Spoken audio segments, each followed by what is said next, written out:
লাগে শুধু একটা সিলভার দেখলেই মুছে যাবে? কারণ ওই চুলের একটা গোছা যেটা সব সময় খাড়া হয়ে থাকে।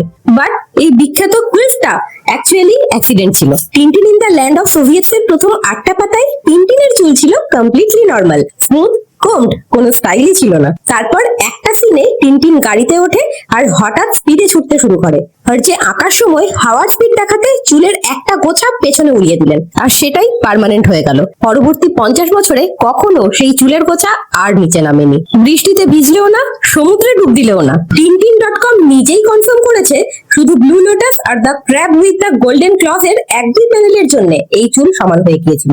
এটাই একমাত্র এক্সেপশন পুরো 50 বছরের হিস্ট্রিতে। মানে কার্টুন ওয়ার্ল্ডে ফিজিক্স কাজ করে না, কিন্তু হেয়ার স্প্রে প্রুফ লজিক ঠিকই কাজ করে। হার্জি নিজেই বলেছেন এই ছোট্ট চুলের গোছাটা আসলে একটা সিম্বল, পুরো ক্যারেক্টারের এনার্জি আর মুভমেন্টকে রিপ্রেজেন্ট করে একটা মাত্র লাইনে। আইকনিক হতে গেলে পারফেক্ট হতে হয় না, জাস্ট একটা অ্যাক্সিডেন্টই এনাফ। তাহলে পরের বার টিনটিন পড়ার সময় ওই চুলের গোছাটাও দেখো, কারণ এটা শুধু হেয়ার স্টাইল নয়, এটা একটা অ্যাক্সিডেন্ট যেটা লেজেন্ড হয়ে গেছে। আর তুমিও লেজেন্ড হলে একবার আমাকে ফলো করে দিও। টাটা।